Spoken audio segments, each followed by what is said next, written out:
Good day, Crime Talk aficionados. This is ScottReisch from Crime Talk, and thank you for watching. First on the docket, let's talk about Lori Vallow and her attorney. Who is this Mark Means? Second, public outrage grows to keep nurse Krystal Lee Kenney in prison. Third, Harvey Weinstein gets an extension in his civil cases. Fourth, R. Kelly is getting no love on being released.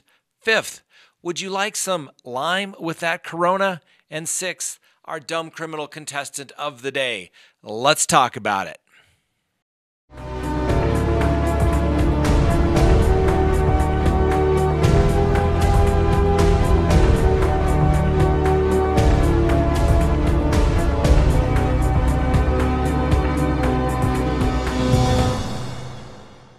Good day, Crime Talk aficionados. This is ScottReisch from Crime Talk, and thank you for watching. We appreciate you taking the time out of your day to watch us. We know there's lots of things that you could be doing, and the fact that you take the time to watch us does not go unnoticed. We appreciate you. If you have not already subscribed, we would ask you to please subscribe. Hit that little bell so that you receive notifications. And as always, leave us a comment on what we talk about. We want to know what you think about the topics. First on the docket, let's talk Lori Vallow and her attorney. Who is this guy? All right. First, for those who do not know, Lori Vallow is accused of multiple counts of desertion of her adopted son, JJ, and her daughter, Tylee Ryan. In a quick nutshell, neither one of these children have been seen in a while. I'll go through this much more detail here in just a moment. To be as straightforward as possible, Miss Vallow's legal troubles come from the fact that no one can see or verify that her children are okay. No one has been able to see or verify if these children are with somebody in their care and custody. That's the issue. A lot of people believe that the children are deceased and that Miss Vallow should be charged with murder. The problem with that, like we've talked about in lots of cases, or if there is no body, it's very difficult to say somebody's actually deceased. And this brings up an interesting issue of compulsory joinder. We'll talk about that in just a moment. So first, let's take a look at the facts that the government is relying upon to charge Lori Vallow for desertion of her children. First, Lori Vallow is the legal parent and guardian of Tylee and JJ Vallow. Nobody has seen or verifiably heard from Tylee since September 8th of 2019. Nobody has heard from JJ since September 23rd of 2019. When Lori Vallow was in Hawaii with her new husband, number 5, Chad Daybell, since the beginning of December of 2019, nobody has seen JJ or Tylee with either one of them. The condominium that was occupied by Lori Vallow and Chad Daybell in Hawaii had no personal belongings or effects of anyone other than Lori Vallow and Chad Daybell. The medication prescribed to JJ had not been refilled in the state of Idaho at the time that JJ was verifiably with Lori Vallow. Tylee's financial transaction card was in the possession of Lori Vallow, even though Tylee is not with Lori Vallow or had been found with Lori Vallow. Lori Vallow and Chad Daybell have represented to Chad's family that Lori has no juvenile children. Lori Vallow claimed she was going to homeschool JJ, but she is not with JJ, and no other educational facility has requested JJ's school records to enroll him. There's been no verification of another caregiver for JJ Vallow or Tylee at this time. That on or about January 30th, 2020, Lori Vallow failed to comply with a court order to produce the minor children to the Rexburg, Idaho Police Department or the Idaho Department of Health and Welfare within 5 days of being served with an order to do so. The police also believe that Lori Vallow provided verifiably false information to the police department by telling the police that JJ was located in Arizona with Melanie Gibb. The police believe that this false information obstructed and delayed the investigation into the location of JJ by requiring the police to investigate a false lead, and that Lori Vallow solicited Melanie Gibb to corroborate the false information Lori gave to the police. The police also believe that Lori Vallow solicited or requested that Melanie Gibb provide false information to the police regarding the location of JJ, which would have further obstructed and or delayed the investigation by the Idaho police. Now, the information coming regarding Melanie Gibb was that Melanie Gibb had contacted the police and informed them that both Chad Daybell and Lori Vallow called Melanie on November 26 of 2019 at separate times and asked her to tell the police that she had JJ, and even though JJ was not with her. Melanie Gibb informed the police that she declined Chad and Lori's request. Additionally, she established that the statements made to law enforcement by Lori Vallow on November 26 was false, and that Lori Vallow knew that the statement was in fact false. Now, the police have obtained many search warrants in the case of Lori Vallow, specifically her apartment located at 565 Pioneer Road in Rexburg, Idaho. A search warrant for Melanie Boudreaux, Lori Vallow's niece, also located at 565 Pioneer Road, but different apartment numbers, although they live right next door to each other. Alex Cox, Lori's brother's apartment, located at 565 Pioneer Road, number 107, also located in Idaho. And what they discovered from the search of those apartments was that the clothing in Lori's apartment had been removed. Other furniture was still remaining in the apartment. There was a search warrant executed on November 27th of Lori Vallow's storage unit located in Rexburg, Idaho as well. In that storage unit, the police found blankets and pictures of JJ and pictures of Ty Lee. There was also a backpack with JJ's initial on it and toys that appeared appropriate for a young boy, winter clothing, children's clothing, bikes and scooters, and a photo album. Through phone records, investigators were able to determine that Ty Lee had accompanied Lori Vallow, Alex Cox, and JJ on a day trip to Yellowstone National Park on September 8th of 2019. Via a search warrant, police also obtained photos from Lori Vallow's iCloud account of Ty Lee in Yellowstone National Park at this time, which was date-stamped September 8th of 2019. That apparently is the last time the police can find any record of Ty Lee being with Lori Vallow. The police have also been unable to find any witnesses who can verify that they have seen Ty Lee since September 8th of 2019. Search warrants were also obtained from American Airlines, and they confirmed that only Chad Daybell and Lori Vallow flew to Kauai via American Airlines on December 1st of 2019. There was no information whatsoever that any children were accompanying them. The Idaho police asked the police in Kauai to monitor the home of Chad Daybell and Lori Vallow in Hawaii, and at no time did anyone see any children at their residence. On January 26 of 2020, search warrants were served on the persons and vehicle of Chad Daybell and Lori Vallow. The search warrant was served on the condominium also located as to where they were staying. In the garage, police found 2 beach chairs, 2 yoga fitness mats, and 2 beach towels. There were no items in the garage that appeared to belong to minor children, and there was nothing found in the condominium that appeared to belong to Ty Lee or JJ. Additionally, there was nothing found in the condominium that would indicate that a 7-year-old boy had been there, such as clothing, books, or medication. It was also discovered through the course of investigation and search warrants that JJ had a service dog for his autism. This dog was named Bailey and was trained by Dog Training Elite out of Arizona. On July 22nd, Lori Vallow sent an email requesting that Dog Training Elite in Arizona find another family for Bailey due to change in life circumstances. Dog Training Elite picked up the dog on August 30th of 2019.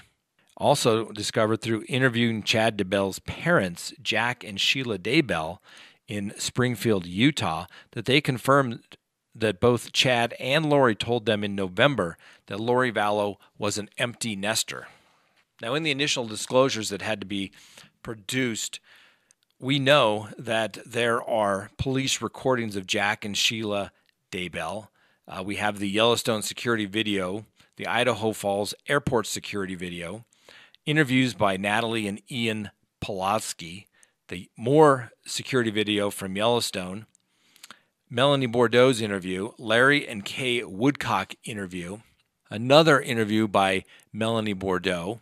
Usually that means the police go back and look for an explanation as to inconsistencies based upon other interviews.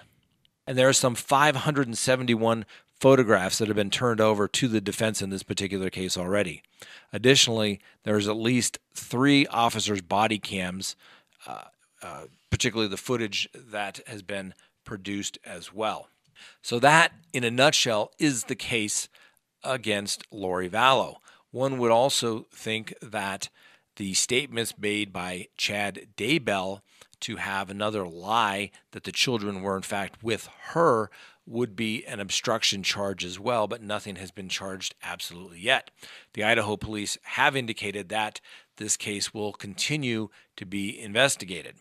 So the next question is that Lori Vallow has gone through several attorneys throughout these proceedings. Now, obviously, she had temporary counsel in Hawaii that argued for a bond reduction that was pretty much unsuccessful, as the court kept it at $5 million, which was not surprising. The court was going to honor and respect the original state's request that the bond remain at that particular amount and that they could address that amount when she got back to Idaho.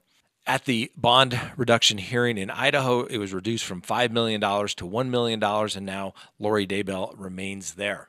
Throughout the proceedings in Idaho, Ms. Daybell's, for lack of a better term, main counsel would be Mr. Means. The next issue that we want to discuss as it relates to the Lori Vallow matter today is her attorney, Mark Means. Who is this guy? Now, he's been, for lack of a better term, kind of the lead counsel since Ms. Vallow arrived in Idaho. It's also clear that the attorneys that recently were allowed to withdraw from the case because of an ethical conflicts, that was Brian Webb and Edwina Elcox, were clearly the criminal defense attorneys in this case. It doesn't take much to look up Mr. Mark Means' website on the internet that basically says he does personal injury, family law, bankruptcy, and some mediation. I don't know what his criminal background is when it comes to criminal law. But normally people would advertise and say, this is my experience. These are the type of cases that I have done. The other attorneys that were on the case previously, Brian Webb and Edwina Elcox, had criminal law experience. It becomes clear from their website that they do other work as well, as do lots of attorneys, particularly when you're in a less populated state. You cannot rely upon the influx of just criminal law cases. And frankly, lots of people do personal injury work, as does my firm, because, well, it pays well. But it would appear that Mr. Means, and I'm not questioning, he may have a lengthy experience, but based on what I've been able to find, I can't find anything that says that he was either previously a prosecutor or a defense attorney. If I'm wrong, I'm sure somebody will let me know, and that's okay. My search has not revealed any of that type of experience.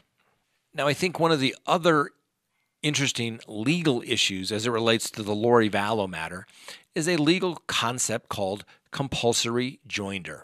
Now, that term is probably foreign to most people. In fact, I've known prosecutors that were not aware of that particular term. And what that really means is that if the state is aware of or wants to prosecute a defendant, they have to kind of lump all those cases together so that they can't just keep stacking cases up against a defendant. So, for example, if you had a case in jurisdiction A, and you knew, or the district attorney knew, that in jurisdiction B, C, and D, there were going to be other cases coming down. There's other jurisdictions there, obviously, but they should try to bring them all together in one particular spot, particularly if it's related to one criminal episode. All right.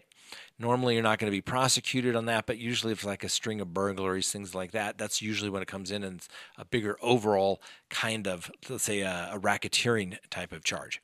However, here, if Lori Vallow, let's say, is either convicted or pleads guilty, and then ultimately they discover, say, for example, deceased remains of the children, could then they bring a charge for murder? Well, if I was her attorney, I would say, hey, you all were new of this. You believe that these children are deceased, so you had your shot to charge her and you failed to do so. Therefore, you couldn't bring those charges. Now, it may never be an issue at all. Who knows? Maybe these children will pop up, but I think common sense is telling us otherwise, that's probably not going to be the case. But the prosecution has their shot of going forward. The particular statute that they charged, this abandonment, is apparently rarely used in the criminal context. It's more used in the family law, domestic, basically saying you're a bad person and we're going to take your children away from you. Rarely is it used in a criminal context. So we'll see how things play out. We'll see if Lori Vallow gets new counsel. I would love to know what the ethical conflict is. However, we will never, ever know. An ethical conflict could arise from basically irreconcilable differences that you have between your client. It could be something as simple as a potential witness in the case was previously represented by their law firm. They may know somebody in the case, given it's a small town, and they may not be able to get around that.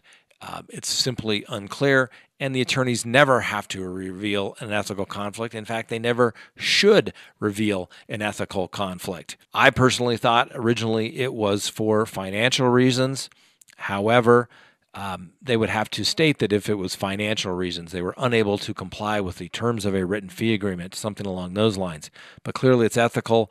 They're getting off the case. They're gone. Nobody objected. We'll see if Mark Means brings in co-counsel. I have a suspicious feeling that funds are drying up rather quickly and that Miss Vallow may soon have the representation of the public defender. We'll see if I'm wrong. We'll see how things go.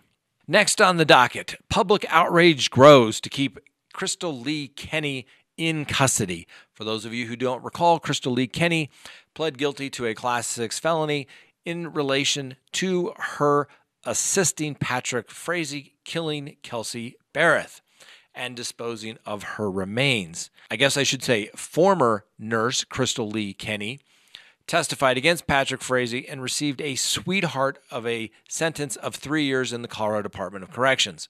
Well, a lot of recent events have taken place, and guess what? After only 2 months in prison, Krystal Lee Kenney's counsel is asking for an early release. The district attorney that prosecuted both Patrick Frazee and nurse Krystal Lee Kenney has stated that they completely object to any early release whatsoever, and that frankly a 2-month term of incarceration where somebody basically was a co-conspirator in the murder of a very vibrant young mother would diminish the seriousness of the offense charged and is completely unacceptable. I personally believe that the parole board will not release Krystal Lee Kenney. There's no good reason for her to do so other than she could possibly say, please let me out. I'm not a danger to the community. However, she, by her own admissions, stated that she was on 3 occasions going out to, in fact, kill Kelsey Barrett, but chickened out all 3 times. The mere fact that she even considered that and took a substantial step to go do that would suggest she is a danger to the community. I don't think she's going anywhere. Next on the docket, Harvey Weinstein gets a little more time. Well, it's at least asking for a little more time. And we're not talking about the time in the New York Department of Corrections. No, we're talking his attorneys in the civil case need additional time to conduct discovery. That's basically taking depositions, asking for production of documents to come forward.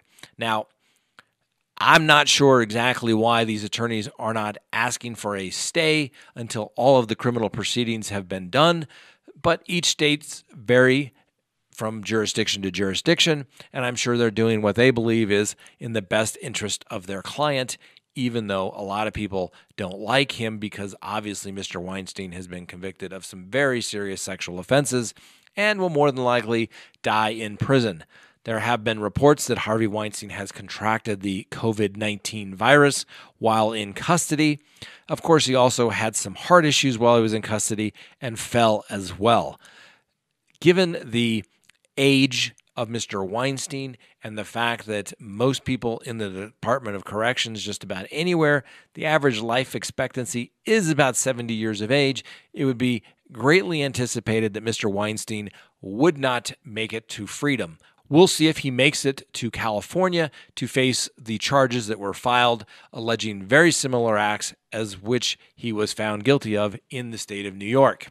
As we brought you information last week, R. Kelly, who is facing lots of charges in multiple jurisdictions for sexual misconduct, is asking to be released and basically released on pretrial release with an ankle monitor given the COVID-19 outbreak, as he believes that he is in danger of acquiring the virus. Now, I can tell you, I received a memo today that the Federal Bureau of Prisons is putting everyone on a 14-day lockdown, so that will greatly decrease the chances of R. Kelly acquiring the COVID-19 virus, and so he probably should be okay. I personally believe that his request will be denied, given that he has to deal with multiple jurisdictions. Now, as in most cases that requires any kind of modification of bond, there's a Victims' Rights Act where the victim has to be notified and their position has to be stated to the court via the United States Attorney. And there's a couple of people that believe R. Kelly should not be released. One is the family of his girlfriend, Jocelyn Savage. And the Savage family attorney, Gerald Griggs, says if Kelly is released, it would place Jocelyn back in the hands of a predator.